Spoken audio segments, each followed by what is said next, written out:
Dios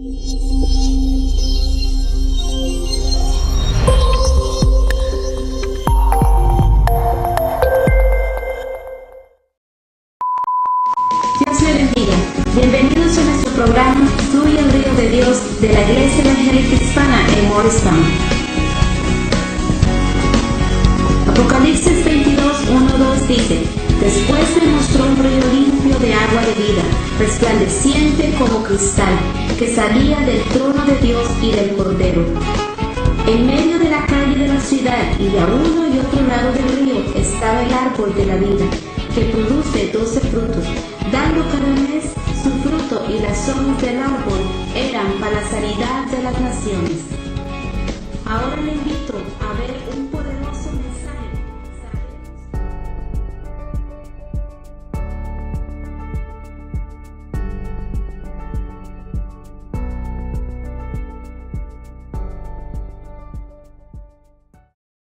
Salúdele, dígale: me alegro verte en la casa del Señor. Es un gozo poder, amén, juntamente contigo adorar al que reina y vive por siempre. Alabado sea el nombre del Señor. Recordemos que la palabra nos exhorta, hermano, dice que donde hay, dice, comunión, dice, donde hay unidad, dice, ahí manda Dios bendición y vida eterna. Alabado sea el nombre del Señor. Y muchas veces podemos estar en el mismo lugar, mas sin embargo no estar unidos muchas veces. Alabado sea el nombre del Señor. Es muy importante, hermano, que este tiempo lo aprovechemos. Cuando usted venimos delante del Señor, amén. Y Dios bendiga a cada uno de los amigos que nos visitan en este día también. Amén. Nos gozamos de tenerlo en medio nuestro. Amén. Y esperamos que el Señor en este día pueda hablar a su vida de una manera muy, muy especial, como lo hará a cada uno de nosotros. Amén. Amén. Gloria al Señor. Marcos capítulo 5, vamos a leer el verso 21 en adelante. ¿Está listo? Amén. Y la palabra del Señor la leemos en nombre del Padre, del Hijo y del Espíritu Santo. Pasando otra vez, dice Jesús, en una barca a la otra orilla, se reunió alrededor de él una gran multitud, y él estaba junto al mar, dice, y estaba dice el mar, y vino, dice, uno de los principales de la sinagoga, llamado Jairo, y luego dice que le vio, se postró a sus pies, y le rogaba mucho, diciendo: mi hija está agonizando, ven y pon las manos sobre ella, para que sea salva y vivirá. Verso 24, fue pues con él, y le seguía una gran multitud, y le apretaba. Vamos al verso 35 ahora. El verso 35 dice: mientras él aún hablaba, vinieron de casa del principal de la sinagoga, diciendo: tu hija ha muerto, ¿para qué molestas más al maestro? Pero Jesús, luego que oyó lo que se decía, dijo al principal de la sinagoga: no temas, cree solamente. Y no permitió que le siguiese nadie, sino Pedro, Jacobo y Juan, hermano de Jacobo. Y vino, dice, a casa del principal de la sinagoga, y vio el alboroto y a los que lloraban y lamentaban mucho. Y entrando les dijo: ¿por qué alborotáis y lloráis? La niña no está muerta, sino duerme. Y se burlaban de él, mas él, echando fuera a todos, tomó al padre y a la madre de la niña y a los que estaban con él, y entró donde estaba la niña. Y tomando la mano de la niña le dijo: Talita cumi, que traducido es: niña, a ti te digo, levántate. Y luego la niña se levantó y andaba, pues tenía 12 años. Y se espantaron grandemente, pero él les mandó mucho que nadie lo supiese, y dijo que se le diese de comer. Oramos. Eterno Dios, te damos gracias por este momento, Señor, que tú nos permites, Señor, venir delante de tu presencia, Señor, y poder adorar, Señor, y bendecir tu santo nombre, Dios eterno. En este momento, Señor, presentamos, Señor, esta hora delante de ti. Estos momentos, Señor, que hemos de compartir tu palabra, Dios eterno. Pedimos, Dios eterno, que tu Santo Espíritu, Dios, nos dé sabiduría, nos dé entendimiento, Señor, y nos pueda dar iluminación en esta tarde, Señor. Que podamos, Señor, ser bendecidos, edificados, Señor, a través de tu santa palabra, Señor. Padre, yo te pido, Señor, por cada uno de mis hermanos aquí reunidos, que seas tú, Dios eterno, supliendo, Señor, cada una de sus necesidades, Señor, de acuerdo a tus riquezas en gloria, Señor. Que cada uno de ellos, mi Dios eterno, pueda recibir en esta hora lo que ha venido a buscar de ti, Señor. Que cada uno de ellos, Señor, en este día, Señor, pueda tener, Señor, una experiencia contigo, Padre eterno. Te pedimos, Señor, en el nombre de tu Hijo amado Jesucristo, también por nuestros pastores, Señor, para que sea usted, Señor, posando sus manos, Señor, sobre sus vidas, restaurándoles, Señor, Padre, fortaleciéndoles, Señor, cada día. bendiciendo, Señor, su entrar y su salir, Padre eterno. Que sea usted, mi Dios eterno, llevando a cabo, Señor, los planes que tú tienes, Señor, para sus vidas. Le pedimos en el nombre de su Hijo amado Jesucristo por cada uno de sus familiares, Señor, y su descendencia, Señor. Que sea usted, Dios eterno, Padre, derramando gracia y bendición sobre sus vidas. También por aquellos hermanos, Señor Padre eterno, que por alguna razón, Señor, no pueden estar en medio nuestro, sea por enfermedad, sea por alguna situación, sea, mi Dios eterno, por desánimo, Dios eterno, los presentamos también delante de ti en esta hora. Y te pedimos, Dios eterno, que sea usted visitándoles allí donde ellos se encuentran. Que sea su Santo Espíritu también ministrando, mi Dios, a su necesidad. Que sea, Señor, usted, mi Dios eterno, dando, mi Dios eterno, esas fuerzas nuevas. Padre, esa restauración, como usted lo ha prometido, Señor, en su santa palabra. Todo esto, Señor, lo pedimos en el nombre, Señor, que es sobre todo nombre, el nombre de su Hijo amado Jesucristo, a quien esta tarde damos toda la gloria, toda la honra y todo el honor. Y la iglesia dice, amén. Amén. Tome asiento, hermano.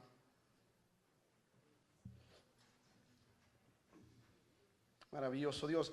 Amén. Ese pasaje que acabamos de leer, hermano, no sé si usted lo ha leído anteriormente, se puede dar, sabe ya de que en ese pasaje hay dos historias que se entrelazan. Está la hija de Jairo y la mujer que tocó el manto de Jesucristo. Como le dije, si usted lo ha leído anteriormente, usted sabe muy bien qué es lo que hay en esas dos historias. Pero la razón por la cual yo me salté, hermano, del versículo 24 al versículo 35, es precisamente para que en esta tarde nos podamos enfocar en Jairo precisamente. Que el enfoque en esta tarde para nosotros sea la persona de Jairo, no tanto la niña, no tanto la hija de Jairo, sino Jairo mismo. Amén. ¿Por qué? Porque muchas veces usted y yo, mi amado hermano, muchas veces nos encontramos en la misma situación que Jairo se encontró en este momento. Amén. Muchas veces usted y yo nos encontramos en una situación que simplemente no sabemos qué hacer cuando una situación se presenta. Entonces yo quiero hablarles sobre eso. ¿Qué hacer cuando yo ya no sé qué hacer? ¿Qué hacer cuando yo ya no sé qué hacer? Porque muchas veces enfrentamos esta situación. Llega un momento, llega una etapa en nuestra vida que simplemente nos llegamos, como dicen, al parecer, al final del camino. Y ya no hay más solución, ya no hay más otra vereda, ya no hay otro atajo. Parece que llegamos a un lugar, a un callejón sin salida. ¿Alguna vez ha estado ahí? Amén. Muchas veces hemos estado ahí. Tal vez algunos de ustedes en este momento están ahí ahorita mismo, de que simplemente no saben qué hacer en la situación que están enfrentando ahora mismo. Y todos llegamos ahí, hermano. Todos llegamos ahí, a esa situación. Muchas veces decimos, no, Dios hizo que pasara esto para que... No, no necesariamente. No necesariamente. O sea, hay situaciones, hermano, que Dios las provoca. Amén. Hay situaciones que Dios las provoca, amén, para hacer algo en nosotros, para trabajar en nosotros, para formarnos, para pulirnos, para purificarnos. Hay cosas que la Biblia nos dice que Dios las orquesta. Amén, las prepara de antemano. Pero hay otras cosas que simplemente acontecen, hermano, debido a que usted y yo estamos viviendo en un mundo lleno de pecado. Debido, hermano, de que por el pecado que entró allá en el jardín del Edén, muchas cosas vienen al ser humano. Amén, como la enfermedad. Dios en ningún momento tuvo en mente de que usted y yo nos enfermásemos. Cuando Dios crea al hombre, en ningún momento Dios creó al hombre con el propósito de que un día se enfermara y se muriera de esa enfermedad. La Escritura dijo que Dios creó al hombre, dice la palabra del Señor, a imagen y a semejanza de Él. Amén. Pero por causa del pecado, hermano, por eso es que muchas veces nosotros lidiamos con distintas situaciones. Entre ellas, enfermedades. Algunas, lamentablemente, que hasta el sol de hoy, hasta el día de hoy, la medicina ni la ciencia han podido encontrar cura. Amén. Pero no es porque muchas veces, hermano, Dios quiere que así sea. Simplemente acontecen. Y Dios utiliza, hermano, estas situaciones en nuestras vidas. Dios utiliza estas situaciones en nosotros para manifestar su misericordia, para manifestar su gracia, para manifestar su gloria en nosotros. Muchas veces yo he escuchado personas que dicen, no, Dios me puso esta enfermedad para glorificarse en mí. A veces no tiene sentido lo que dicen. Imagínense esto, que usted va caminando Usted va caminando, yo estoy parado allí por donde usted va caminando y yo le pongo el pie para que usted se caiga, para después yo venir y levantarlo, para yo sentirme bien de que hice algo bueno. ¿Hice algo bueno? ¿Verdad que no? Porque yo fui quien lo dejó caer primeramente. En cuanto se levante, tome para que no lo vuelva a hacer. O sea, y muchas veces para que entendamos, hermano, que Dios no es así, muchas veces nosotros queremos analizar a Dios desde una perspectiva humana. Amén. La Biblia claramente dice, ¿quién dice? ¿Quién entiende la mente de Dios? ¿Quién entiende la mente del Señor? ¿Quién le instruyó? Amén. Muchas veces, hermanos, se nos va a hacer bastante difícil saber el por qué Dios hace ciertas cosas o permite que usted y yo pasemos por ciertas cosas. Amén. Pero hay momentos, amén, como lo vamos a ver en la escritura de hoy, a través de, como en la vida de Jairo, que acontece en nuestras vidas, hermano, porque Dios es un Dios de misericordia. Es un Dios, hermano, de amor. Vaya conmigo a la escritura en el libro de Segunda de Reyes, en el capítulo 5. Vaya conmigo ahí un momento. Ahí nos encontramos con una persona también que se encontró en esa encrucijada. Ya no sabía qué hacer más con la situación que estaba enfrentando. Llegó una situación a su vida y simplemente se estancó porque ya no sabía qué hacer. Entonces, ¿qué hacemos usted y yo cuando llegamos al punto que ya no sabemos qué hacer con la situación? Segunda de Reyes, capítulo 5, verso 1 en adelante dice: Naamán, general del ejército, dice, del rey de Siria, era varón grande, dice, delante de su señor, y lo tenía en alta estima, dice, porque por medio de él había dado a Jehová salvación a Siria. Era este hombre valeroso en extremo, dice, pero leproso. Y de Siria, dice, habían salido bandas armadas y habían llevado cautiva de la tierra de Israel a una muchacha, la cual servía a la mujer de Naamán. Esta dijo a su señora: si rogase mi señor al profeta que está en Samaria, él lo sanaría de su lepra. Entrando Naamán, dice, a su señor, le relató diciendo: así y así ha dicho una muchacha que es de la tierra de Israel. Y le dijo el rey de Siria: anda, ve y yo enviaré cartas al rey de Israel. Salió pues de él, llevando consigo 10 talentos de plata y 6,000 piezas de oro y 10 mudas de vestidos. Tomó también cartas para el rey de Israel que decían así: cuando llegue a ti estas cartas, sabe por ella que yo envío a ti mi siervo Naamán, para que lo sanes de su lepra. Luego que el rey de Israel leyó las cartas, rasgó sus vestidos y dijo: ¿soy yo Dios que mate y dé vida, para que éste envíe a mí que sane un hombre de su lepra? Considerad ahora y ve cómo busca ocasión contra mí.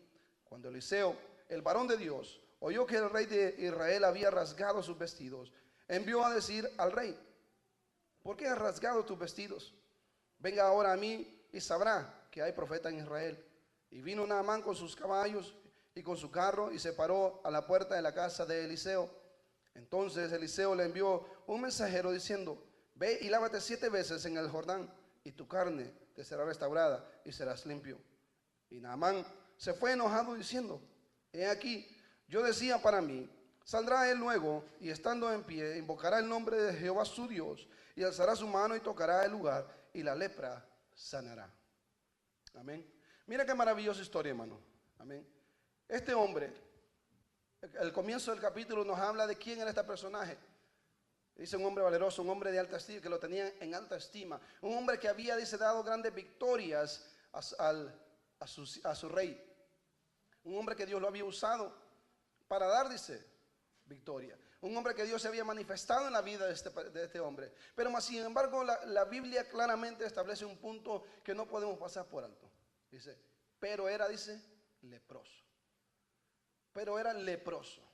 O sea, el hombre tenía todas estas cualificaciones. Era un hombre valeroso, valiente, querido. Pero el hombre tenía que vivir aislado por su condición. Él estaba condenado a vivir fuera, lejos del resto del pueblo por la condición que él tenía en sí. Por la posición que él ocupaba, podemos asumir usted y yo, mi amado hermano, que él había buscado diferentes maneras de ser sano de esa enfermedad. Podemos asegurar de que por la condición que él tenía, dentro del reino, él había ido a los mejores curanderos, a los mejores médicos, a los mejores lugares, buscando una sanidad. Hasta que llegó a ese punto donde muchas veces Dios, hermano, a usted y a mí nos va a permitir llegar. Hasta que lleguemos a ese lugar donde entendamos, donde sabemos, ya no sé qué hacer más. Ya no sé qué hacer.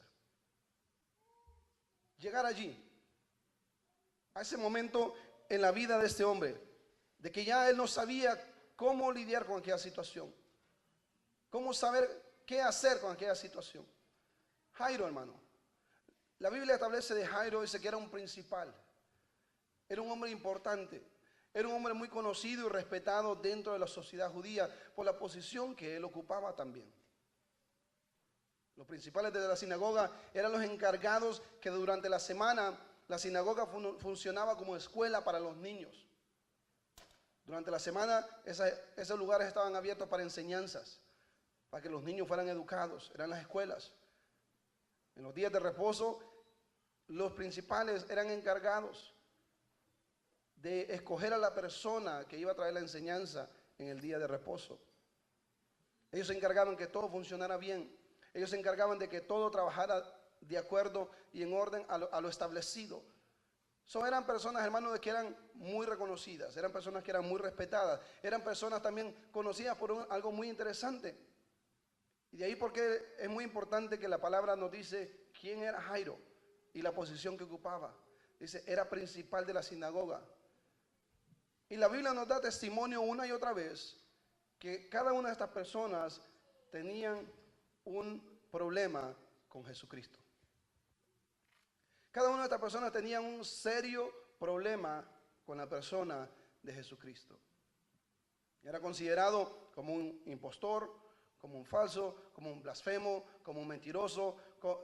Él le habían dado de todo tipo de nombres le habían dado a Jesucristo. Simple y sencillamente porque no querían reconocer a Jesucristo como quien él decía ser.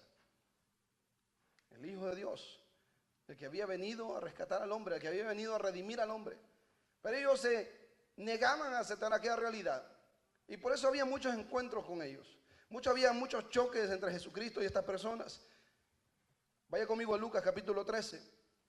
Para que veamos por qué es importante que la Escritura nos dice este detalle tan interesante, hermano, de quién era Jairo. ¿De quién era Jairo? Necesitamos entender quién era Jairo, porque muchas veces, hermano, usted y yo hemos estado en ese lugar. Muchas veces antes de que usted y yo viniéramos a Cristo, estábamos en la posición de Jairo. Lucas capítulo 13, verso 14, mire lo que dice. Pero el principal de la sinagoga, dice, enojado de que Jesús hubiese sanado, dice, en el día de reposo, dijo a la gente, 6 días hay en que se debe trabajar. En esto pues, venid y sed sano, dice, y no en el día de reposo. Ese era el trabajo de ellos. El trabajo de los principales era cuidar el orden en la sinagoga. Era que se mantuviera un orden, era que se hiciera dentro de la sinagoga lo que se debía hacer en los días adecuados. Durante la semana era día de enseñanza, era día escolar. Habían diferentes lugares donde se ponían a los niños para enseñarlos, instruirlos. El día sábado era un lugar donde ellos decían, no se hace absolutamente nada. Ese día todo el mundo viene y se sienta y todo el mundo calladito, todo el mundo va a venir a escuchar al que va a dar la enseñanza en ese día. Ahora, ¿por qué ellos tomaron esto que Jesucristo hace como trabajo? ¿Por qué ellos ven lo que hace Jesucristo como misericordia a esta persona como una obra laboral, como un trabajo? Y eso, imagina, nos da a entender, hermano, cómo esta gente veía a Cristo. La opinión que ellos tenían de Cristo. Y también aplica a nosotros en esta manera, de que muchas veces cuando nosotros no entendemos la persona de Jesucristo, muchas veces va a chocar con nosotros lo que Jesucristo está haciendo en las vidas de las personas. Muchas veces vamos a cuestionar lo que Dios está haciendo en las vidas de los hermanos.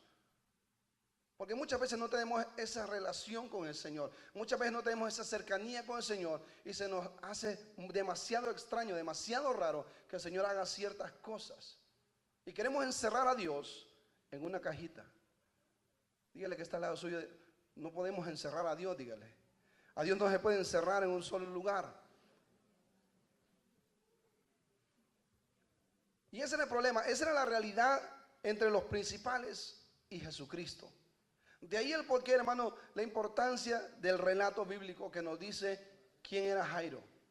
Ahora, otra cosa importante, lo que Jairo hace. Lo que Jairo hace delante del Señor. Él no viene al Señor demandándole, necesito que vengas a mi casa. Él viene al Señor rogándole. Vino a rogarle al Señor por su hija. Vino a pedirle, se postró, dice la Escritura. Oiga bien, esta persona, con su posición, su posición en la sociedad en la que estaban, en plena calle, delante de una multitud de personas, se postra ante aquella persona que en muchas ocasiones ellos tildaron como falso, como mentiroso, como divisivo, como ladrón, como príncipe de los demonios. Amén. Ahora viene este hombre públicamente a postrarse delante de él, pidiendo, rogándole que fuese con él a su casa. ¿Entiende esto, hermano? La Escritura claramente establece, dice que ante Jesucristo, dice, toda rodilla se va a doblar. ¿Ha escuchado eso usted? ¿Ha leído ese pasaje que Pablo le dice a la iglesia de Filipenses? Le dice, toda rodilla se doblará y toda lengua confesará que Jesucristo es el Señor. Y eso es una realidad, hermano. Hay muchas veces, hermano, que muchas veces nosotros por nuestro orgullo, porque ese es el problema más grande del ser humano, el orgullo. El orgullo a veces, muchas veces no nos permite, hermano, que Dios, no nos permite abrirnos a Dios. No nos permite que Dios obre y se mueva a través de nosotros y en nosotros. El orgullo muchas veces, hermano, limita a Dios en nuestras vidas. El orgullo no nos permite perdonar, no nos permite ni recibir ni dar el perdón, porque somos orgullosos. ¿Ok? Esta situación que llega a la vida de Jairo lo quebranta de una manera totalmente distinta. Él estaba acostumbrado a que la gente viniera a él. Él estaba acostumbrado a que gente se acercara a él pidiéndole. Él estaba acostumbrado a que gente viniera a él rogándole. Él estaba acostumbrado a que gente viniera a él pidiendo favores. Amén. Pero en una situación como la que se encontraba, él no sabía qué hacer en esa situación. Y le toca hacer, hermano, lo único que usted y yo podemos hacer en situaciones cuando nos encontramos así. Venir delante del Señor, postrarnos delante del Señor, reconocer que usted y yo necesitamos el favor de Dios en esa situación. Me llama mucho la atención que en la Escritura, amén, vemos esto y una y otra vez, hermano, de personas que llegan a una situación y lo único que hacen cuando ya no saben qué hacer es venir delante del Señor. Y eso es lo correcto de hacer, hermano. Tal vez usted está diciendo, yo no sé qué hacer en esta situación en que me encuentro. El Señor te dice, ven delante de mí. ¿Se acuerda de Ana? ¿Se acuerda de la situación que pasaba a Ana? Cada año que le tocaba venir con su esposo, dice, al templo, venía también con Penina y aquella venía burlándose de ella todo el tiempo, todo el camino. Ya no hallaba qué hacer con aquella situación, aquella mujer. ¿Qué hizo? Vino y se postró delante del Señor. Y ahí es muchas veces, hermano, donde el Señor muchas veces nos lleva en estas situaciones. Y vuelvo y le repito, hermano, lo que le dije al principio. Dios no provoca estas situaciones para que usted y yo vengamos y nos humillemos de ninguna manera. Porque no es ese el Dios que la Biblia revela. No es ese el Dios que la Biblia revela. Amén. Dios no es un Dios, hermano, egocéntrico. Dios no es un Dios, hermano, que está en el cielo, como dicen, ordenándole a la gente que me adore, de ninguna manera. Ese no es el Dios que la Biblia revela. La Biblia dice que Dios es un Dios de misericordia. Dice que se deleita, dice, en hacer misericordia, dice, a millares. Que se deleita, dice, en hacer misericordia. Ese es el Dios que la Biblia nos revela a usted y a mí. Amén. Y este tipo de situaciones, hermanos, le permiten a Dios poder manifestar esa misericordia en nuestras vidas. Ese tipo de situaciones le permiten a Dios que Dios muestre de que Él está allí al alcance suyo y mío. Este tipo de situaciones le permiten a Dios que usted y yo entendamos de que Él no está lejos de nosotros, hermano, en nuestras necesidades, en nuestros problemas, en nuestras aflicciones. Jairo había escuchado de Jesucristo. Jairo había visto a Jesucristo en las calles. Había muchos testimonios para este tiempo ya de lo que Jesucristo andaba haciendo, de lo que Jesucristo hacía cuando se encontraba con necesidades, de lo que Jesucristo, de la manera que Él respondía cuando se encontraba con alguien que necesitaba un favor de Dios. Él sabía. De ahí el por qué, hermano. De ahí el por qué, cuando Él ve la situación de su hija, sabe a dónde ir. ¿No le ha pasado a usted de personas en su trabajo, de que saben que usted es cristiano, de que saben que usted le sirve al Señor, de que saben que usted viene a la iglesia? En el momento que se encuentran en una necesidad, se le acercan, necesito que ores por mí. ¿Nunca le ha pasado eso? ¿Verdad que sí? A todos nos ha pasado. A todos, amén, que tenemos varios años en el Señor, nos ha pasado en algún momento de que alguien que también nosotros en algún momento le compartimos del evangelio y rechazó. Llegó una situación a su vida donde no sabían qué hacer ya más. ¿A dónde vinieron? A usted y a mí. Necesito que ores por mí. Ahora la cosa está aquí. ¿Cómo usted y yo respondemos a esa situación? ¿Qué usted y yo hacemos en esa situación? ¿Qué Jesucristo hizo en esa situación? Eso es lo que usted y yo debemos entender, hermano, también. Lo que Jesucristo hizo en esa situación es lo que usted y yo también estamos llamados a hacer cuando una situación como esa se presenta en nuestras vidas. Cuando aquellas personas que han rechazado una y otra vez el mensaje del evangelio, cuando aquellas personas han rechazado una y otra vez la persona de Jesucristo como único camino, amén, al cielo. Cuando aquellas personas han rechazado la realidad de que Cristo murió en el Calvario, hermano, para que el hombre fuera salvo de sus pecados. Y vienen a nosotros pidiéndonos, mira, necesito que ores por mi familia, por mis hijos, por mi esposa, por mi esposo, cualquiera que sea la razón. ¿Cómo respondemos usted y yo? Muchas veces somos a veces fríos. Ahora sí. Ahora sí quieres que ore. Ahora sí, ahora sí te conviene. Muchas veces es la manera que respondemos, hermano, lamentablemente. O le decimos, no, vamos a la iglesia. Allá que oren por vos, vamos a la iglesia. No, hermano.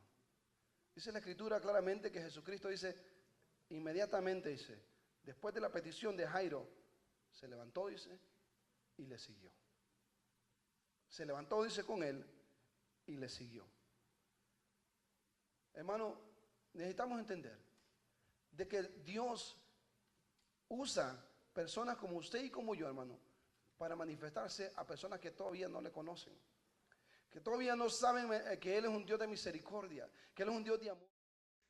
Esperamos que este mensaje haya tocado su vida y le invitamos a que si usted no ha recibido a Jesucristo como su Salvador, repita esta oración conmigo. Señor Jesús, te recibo como mi Señor y Salvador de mi vida. Me arrepiento de mis pecados y quiero que tú seas el centro de mi vida. En el nombre de Jesús. Amén. Si usted ha hecho esta oración, la Biblia dice que usted ha nacido de nuevo. Lo invito a que se congregue en una iglesia que prediquen a Jesucristo. Y si está cerca de nuestra ciudad, puede visitarnos. Es desde ya usted bienvenido. Para más información, visítenos en nuestra página web www.iglesiaevangelicahispana.com.